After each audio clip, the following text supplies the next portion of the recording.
La lave giro en la cerradura con un chasquido seco, como si celera un destino que ninguno de los dos había previsto. Javier, mi jefe, ese giro hacia mí. Sus ojos oscuros brillando bajo la luz mortecina de la lámpara de escritorio. Esto no debería estar pasando. Susurró, pero su voz temblaba, traicionando el deseo que ambos sentíamos arder en el aire. Era una noche cualquiera en Madrid, o eso creía yo. La oficina, un espacio moderno en el centro de la ciudad, estaba silenciosa, salvo por el zumbido del aire acondicionado y el eco lejano de los claxons en la Gran Vía. Había llegado a España desde Argentina hacía apenas un año, buscando un nuevo comienzo, tras una ruptura que me había dejado en pedazos. Mi nombre es Mateo, tengo 28 años, y en ese momento, estaba atrapado en una oficina con Javier, el hombre que me había contratado, el hombre que, sin saberlo, había comenzado a ocupar cada rincón de mis pensamientos. Javier, de 32 años, era el tipo de hombre que comandaba una habitación sin esfuerzo. Alto, con cabello castaño que siempre parecía un poco desordenado. Tenía una presencia magnética, pero también una frialdad profesional que lo hacía inalcanzable. O eso pensaste esa noche. Él era español, nacido y criado en Madrid, y dirigía esta pequeña empresa de diseño gráfico con una precisión casi militar. Pero esa noche, algo en él se rompió. Mateo, quédate un momento, me había dicho horizontes, mientras los demás empleados recogían sus cosas y se marcaban. No era una petición inusual, yo era el nuevo, el que siempre se cuidaba hasta tarde para demostrar su valía. Pero esta vez, su tono era diferente, más pesado, como si cargara con un secreto. Cuando el último colega salió, Javier cerró la puerta con llave. No dijo nada al principio, solo se acercó al escritorio donde yo estaba revisando unos archivos. Sus manos, normalmente seguras, temblaban ligeramente mientras ordenaba unos papeles que no necesitaban ser ordenados. ¿Por qué cerraste la puerta? Preguntó, intentando sonar casual, aunque mi corazón latía con fuerza. No quiero que nos interrumpan, respondió, sin mirarme. Su voz era baja, casi un murmullo, pero cada palabra parecía cargada de intención. El silencio que siguió fue ensordecedor. La oficina, con sus paredes de cristal y muebles minimalistas, de repente se hizo como una jaula. Me levanto, incómodo, y me acerco la ventana. Las luces de Madrid brillaban abajo, indiferentes a lo que estaba a punto de suceder. Mateo, ¿alguna vez has sentido que estás viviendo una vida que no te pertenece? Dijo de repente, rompiendo el silencio. Sus palabras me golpearon como un puñetazo. Jair para mirarlo, y por primera vez, six algo en sus ojos que no era control, era vulnerabilidad. No sé a qué te refieres, Mini, porque si lo sabía. En Argentina, había pasado años escondiendo quién era realmente, fingiendo ser alguien que no era para encajar en una sociedad que no siempre aceptaba a los hombres como yo. Javier dio un paso hacia mí, y el espacio entre nosotros se redujo peligrosamente. ¿Sabes exactamente a qué me refiero? Dijo, su voz ahora más firme, pero cargada de una emoción que no podía descifrar. ¿Era enojo? ¿Miedo? ¿O algo más profundo? No sé quién se movió primero. Tal vez fui yo, tal vez fue él. Pero de repente, sus labios estaban sobre los míos, y el mundo entero se desvaneció. Fue un beso desesperado, como si ambos hubiéramos estado conteniendo algo durante demasiado tiempo. Sus manos encontraron mi rostro, y las mías se enredaron en su camisa. Todo lo que no debería haber pasado, pasó en ese instante. Pero entonces, él se apartó, jadeando, con los ojos abiertos de par en par. Esto no puede pasar, Mateo. No puedo, se giró, pasando las manos por el cabello, como si quisiera borrar lo que acababa de suceder. ¿Por qué no? Pregunt, mi voz temblando de rabia y deseo. Dime por qué no, Javier. Se quedó en silencio, y supe que la respuesta no era simple. Había algo más, algo que él no estaba diciendo. Pero en ese momento, no me importaba. Solo quería entender por qué un hombre que besaba con tanta pasión podía retroceder con tanto miedo.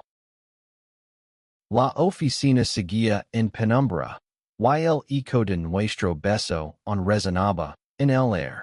Javier se había alejado hasta el otro lado del escritorio, como si la distancia pudiera borrar lo que acababa de pasar.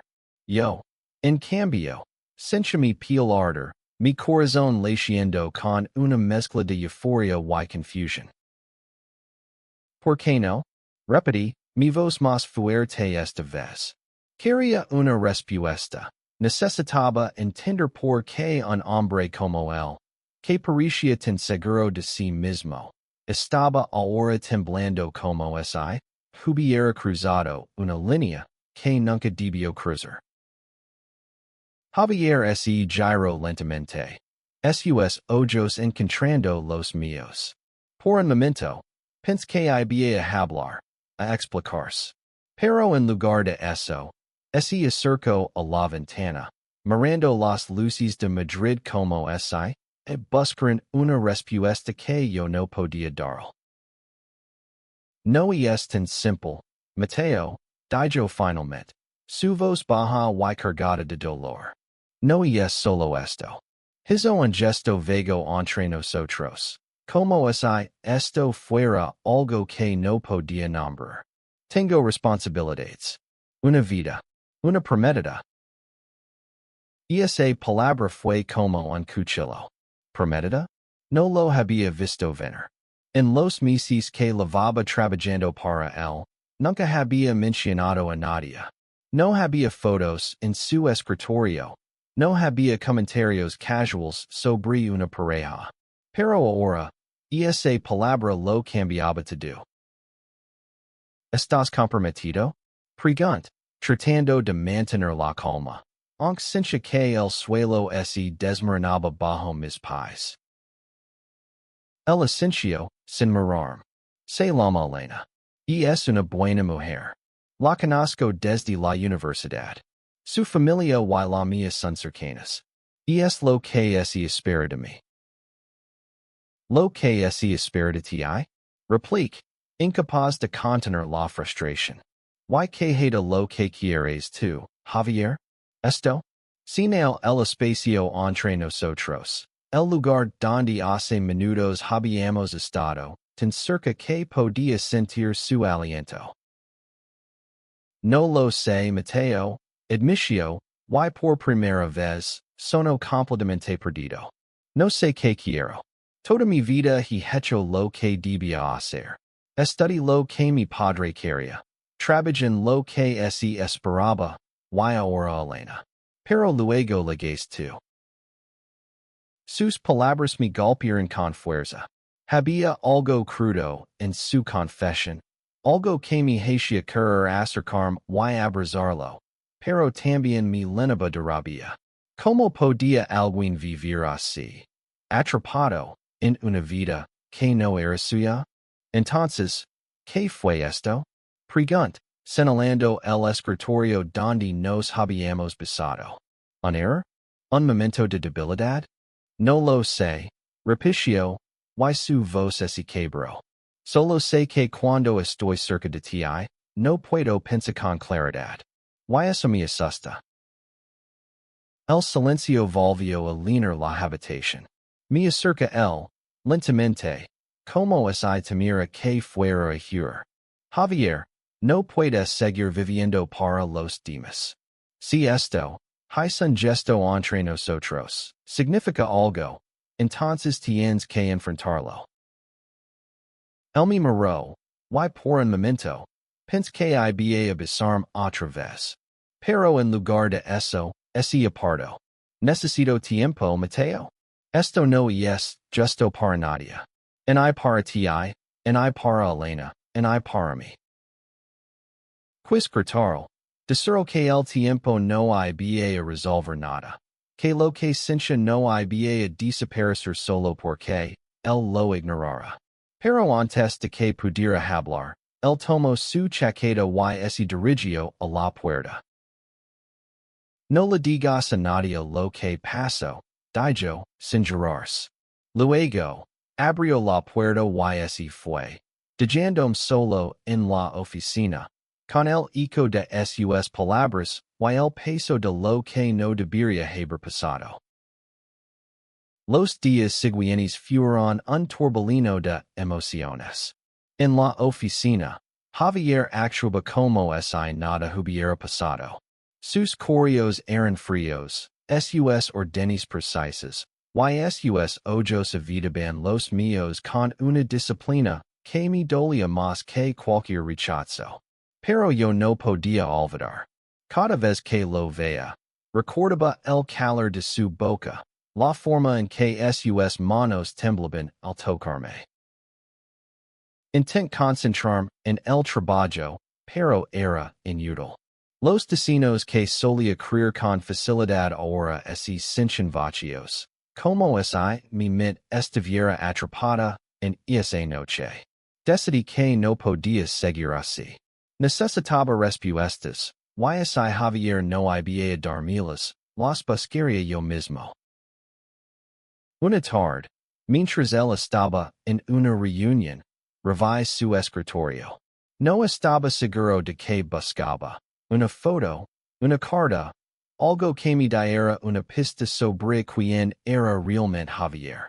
Encontré una invitación, elegante y escrita a mano, para una cena de compromiso. Javier y Elena, juntos para siempre, decía.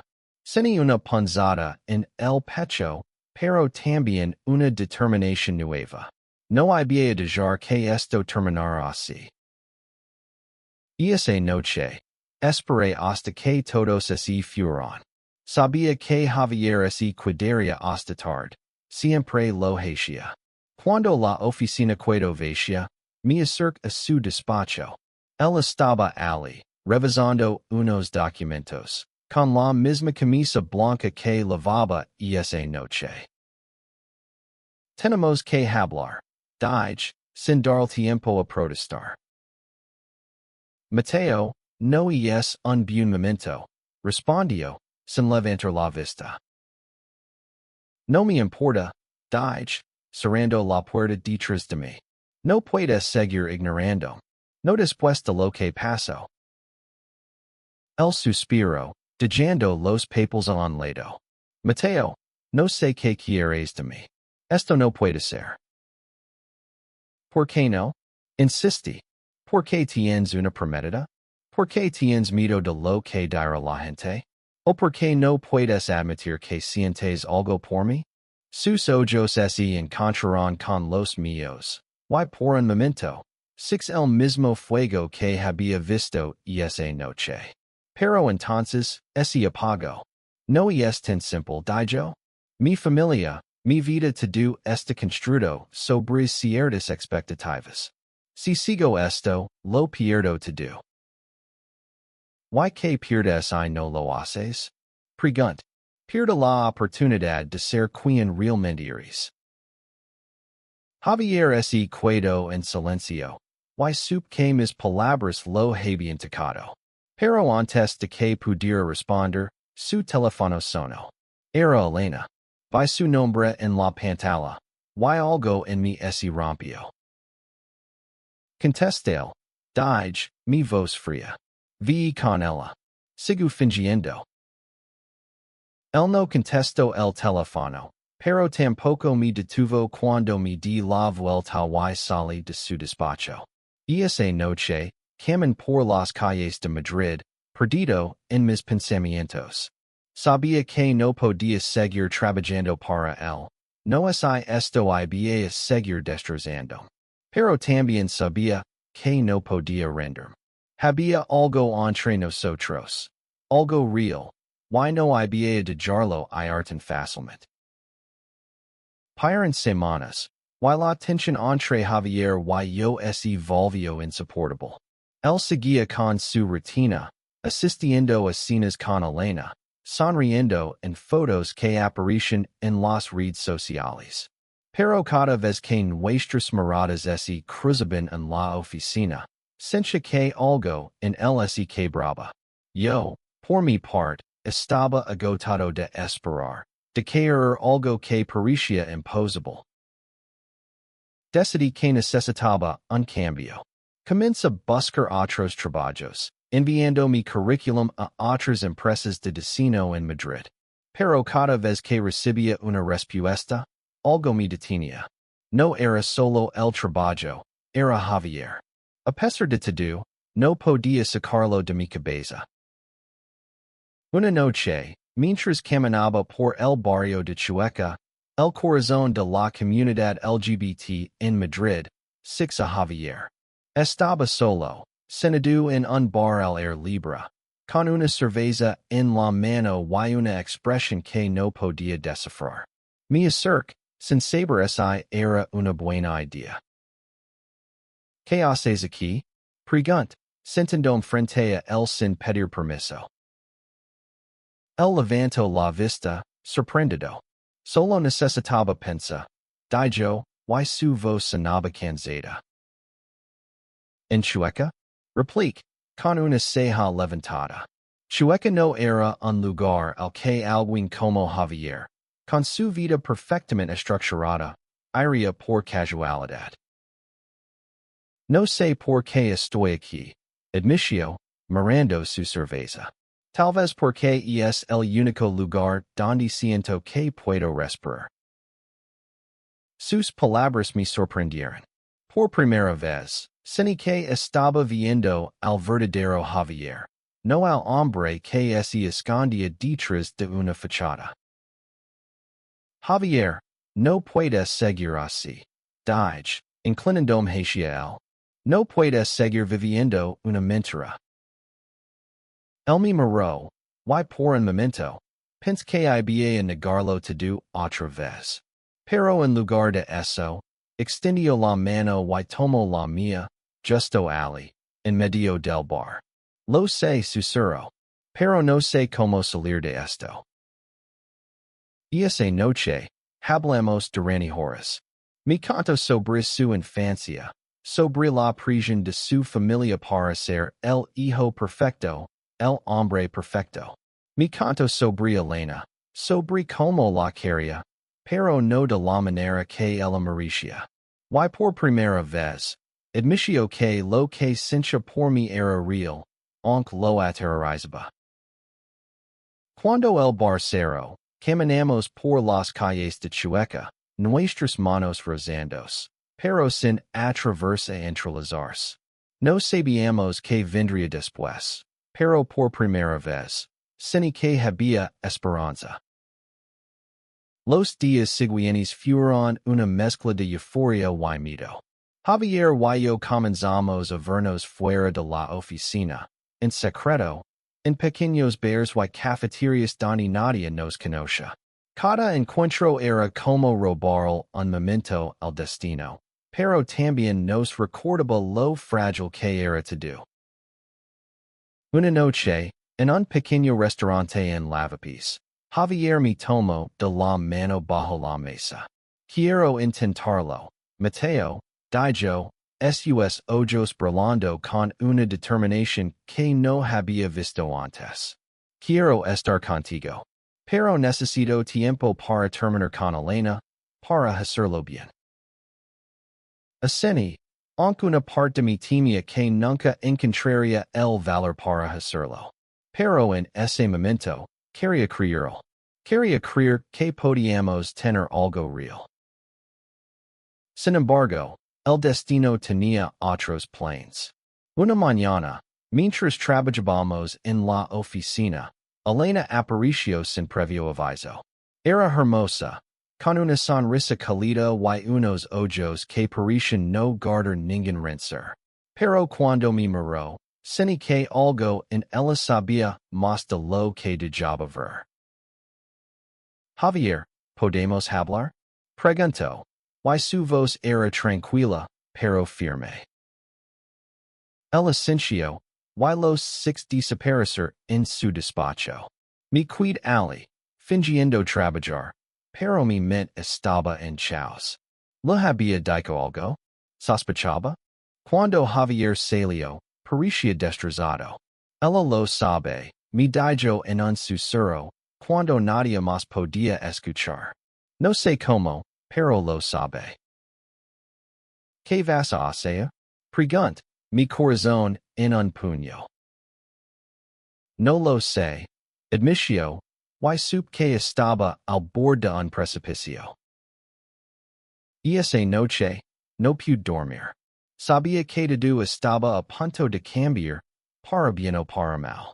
Pero lo que no esperaba era lo que vendría después. Una decisión que lo cambiaría todo. La confrontación con Elena marcó un punto de inflexión. Javier me llamó y esa noche, su voz temblando al otro lado del teléfono. Hablé con ella dijo. Le dije la verdad.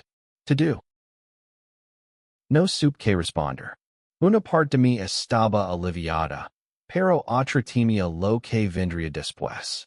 ¿Y qué dijo? Pregunt finalmente. Esta herida, pero lo entendió.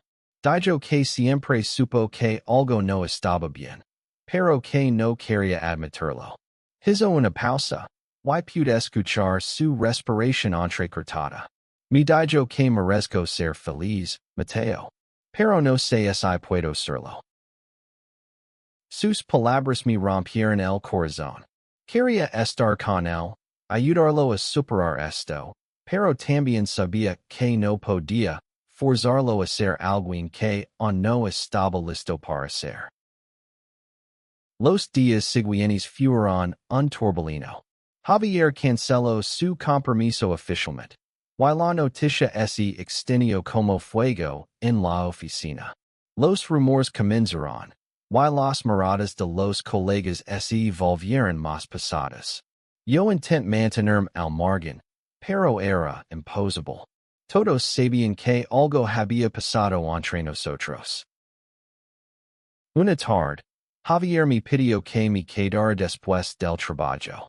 Cuando todos se fueron, cerró la puerta con llave, como aquella primera noche.